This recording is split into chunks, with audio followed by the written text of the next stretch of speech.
네, 여러분 안녕하세요. 경제투자노트 진행의 신유정입니다. 올 한 해 주식시장을 뜨겁게 달궜던 단어 중에 하나, 그 안에서 기대감을 좀 가득 끌어올렸던 단어 중에 하나가 이 밸류업 프로그램이 아닐까 싶습니다.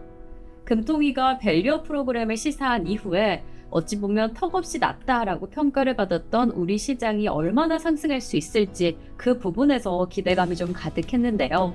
그래서 저희는 이 시점에서 밸류업 프로그램이 과연 무슨 내용인지, 주식 가치를 끌어올리기 위해서는 어떤 노력이 필요한지 저희 교보증권 리포트를 통해서 자세히 살펴보도록 하겠습니다. 우선 한국 주식시장은 GDP 대비해서 시가총액의 비율이 좀 낮습니다. 그리고 부동산 시장은 높은 비율을 차지하는 상황인데요. 이에 부동산이 세제 혜택뿐만 아니라 여러 측면에서 주식시장보다 유리한 위치를 차지하기 때문에 자본의 흐름에 좀 크게 영향을 미칩니다. 그래서 주식시장의 자본 유입에 제한을 받게 되는 거죠.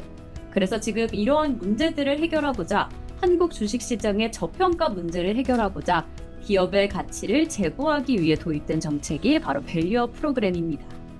우선 코리아 디스카운트라는 단어를 좀 들어보셨을까요? 이 코리아 디스카운트는 지금 우리 증시 상황을 설명하는 단어 중에 하나인데요. 우리 한국 기업들이 밸류에이션이 외국 기업에 비해서 좀 낮게 형성되어 있는 상황입니다. 이 한국 상장 기업의 10년 평균 PBR은 1.04배로 이 선진국 평균치에 비해서도 크게 못 미치고, 심지어 이 신흥국 평균치보다도 훨씬 낮은 상황인 거죠. 저조한 수익성 그리고 성장성 이뿐만 아니라 미흡한 주주환원 그리고 기업 지배구조와 같은 이러한 요인들이 밸류에이션을 좀 방해하고 있는 상황입니다. 그래서 지금 이 시점에서 낮은 밸류에이션을 리레이팅 시키기 위해서 정부가 계속해서 노력을 이어가고 있습니다. 어떠한 노력이 있을지 잠시 후에 좀 자세히 살펴보겠고요. 그리고 우리 증시의 특징을 좀 살펴보면 종종 실적이 잘 나오는데 이 좋은 실적에도 불구하고 그 이후에 주가가 좀 하락하는 흐름을 보인 적을 확인하셨을 겁니다. 이 말 그대로 어닝 서프라이즈 이후에 아웃퍼폼을 하는 가능성이 줄어드는 경우가 발생하는 건데요. 이러한 경우를 세론 현상이라고 하기도 합니다.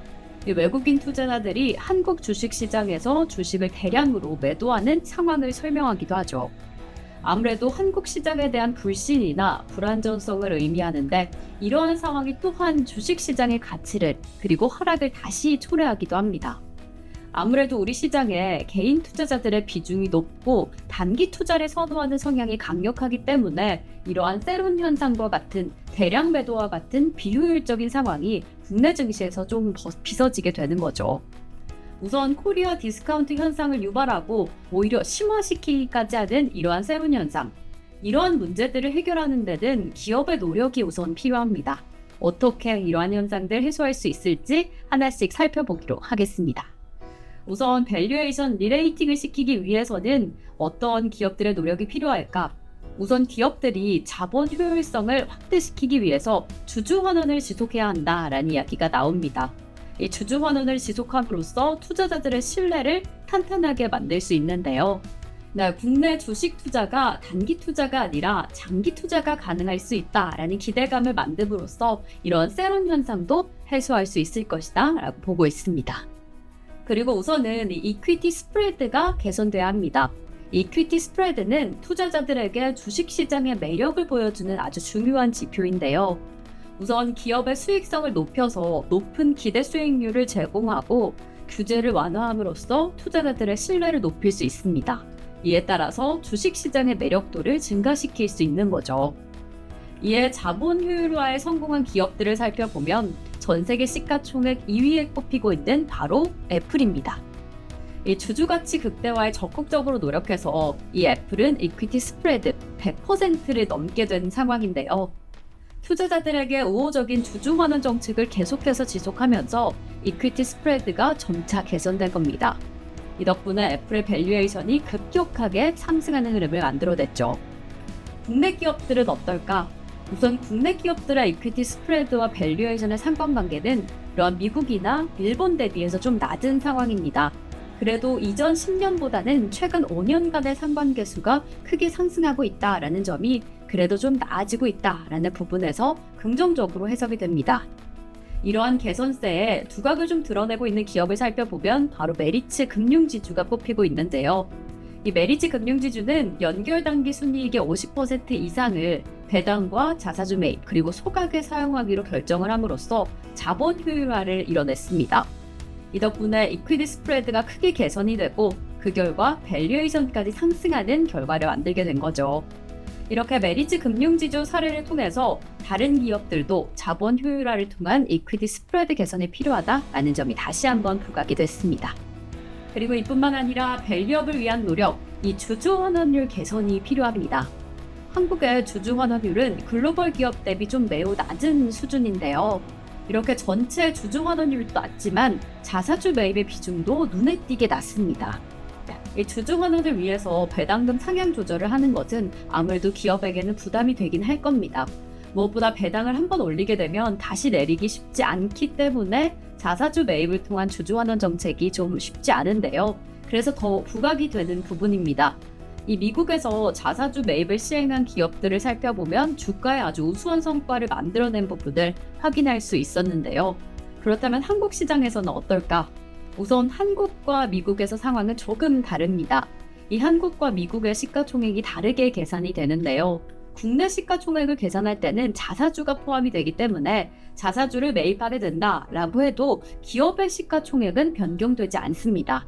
하지만 미국의 시가총액은 유통되는 주식의 수만 의미합니다. 때문에 미국은 자사주의 매입 시점에서 유통 주식은 감소하고 시가총액은 유지되지만 한국은 발행 주식 수 그리고 시가총액이 모두 유지되기 때문에 주가 상승 모멘텀으로 작용되는 데는 좀 약한 흐름을 받게 되는 거죠. 그럼에도 불구하고 모멘텀이 조금 약할 수 있다라고 하지만 자사주 매입은 길게 보면 긍정적인 영향을 가져올 수 있습니다. 물론 약하긴 하겠지만 미국에 비해서 약할 수는 있지만 자사주 매입하는 기업들이 이 절대 성과와 상대 성과 사이에서 좋은 모습을 보여왔습니다. 절대적인 주가 상승뿐만 아니라 BM 대비 아웃퍼폼하는 확률이 매우 높아서 이 단기적으로 주가는 좀 느리게 올라올지언정 이 아웃퍼폼하는 확률이 상당히 긍정적으로 주가에 작용하는 모습이었습니다.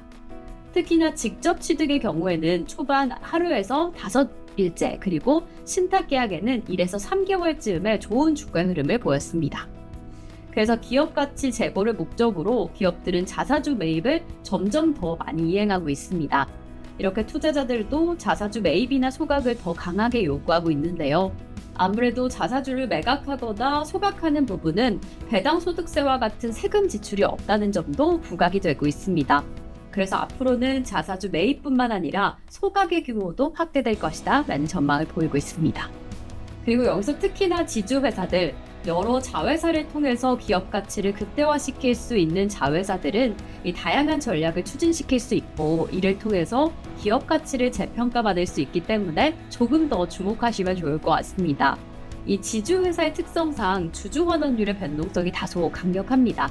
하지만 절대적인 주주환원의 금액이 아주 긍정적으로 보여지는데 그래서 기업들은 기업 가치 재고 계획 공시를 통해서 주주환원 금액에 대해 산출 논리, 계획 등을 작성해서 주주환원 관련된 사항이 기업 가치에 반영될 것으로 전망하고 있습니다. 그래서 이러한 측면에서 기업 가치 재고를 위해 좋은 흐름을 보이고 있는 기업들 체크해 보시는 게 좋을 것 같은데요. 이에 좋은 흐름을 보이는 첫 번째 기업 바로 SK그룹입니다. SK그룹은 지배구조 개편을 진행하고 있습니다. 이 SK이노베이션과 SKENN 합병 비율은 보통 주 1대 1.19로 진행 중인데요. 특히나 여기서 합병 이후 기업 가치 변화에 더 주목하고 있습니다. SK이노베이션, SKENS의 합병 이외에도 자회사인 SK에코플랜트에 대한 현물이 출자될 예정이고요. 손자회사인 SKO는 현금 트레이드, 현금 흐름을 개선하기 위해서 SK트레이딩 인터내셔널 그리고 SK엔턴과 함께 흡수 합병할 계획입니다. 이러한 지배구조의 개편은 하반기에도 계속 이어질 전망인데요. 이에 저희 교보증권은 매수 의견을 유지하고 DPS는 5,000원 유지할 것이라고 전망하고 있습니다. 그리고 이렇게 자사주 매입에 뛰어난 움직임을 보이고 있는 기업은 바로 LG입니다. 이 LG는 2022년 신탁 계약을 통해서 매입 중이던 자사주 5천억 원을 2024년 2분기 기준으로 모두 매입을 완료했고요. 이제 다가오는 하반기 중에 이사회를 통해서 매입한 자사주 활용 방안을 결정할 것이다 라고 밝혔습니다. 이렇게 자사주뿐만 아니라 보유하고 있는 현금 1조 원이 넘는 금액을 밸류업 재원으로 활용할 수 있다라는 가능성을 제기했습니다. 이렇게 LG는 기업 가치 재고 공시 진행과 동시에 주주 번원을 펼칠 수 있다라는 여력이 충분하다라고 보여지고 있는 상황인데요. 이에 저희 교보증권은 LG 매수 의견을 유지하고 목표 주가 12만 원 선을 유지하고 있습니다. 이렇게 밸류업에 대한 기대감이 가득한 기업들은 이 추후에 주가 상향뿐만 아니라 전반적인 흐름이 좋아질 것이다 라고 보여지고 있습니다. 이렇게 기대감만큼이나 기업들의 노력이 빛을 발휘할 수 있을지, 정부의 지원은 지속될 수 있을지 계속 체크해 보시면 좋을 것 같습니다. 저희가 준비한 소식은 여기까지입니다. 저희는 다음 주 이 시간 더 알찬 소식으로 찾아뵙겠습니다. 오늘도 시청해주신 여러분 고맙습니다.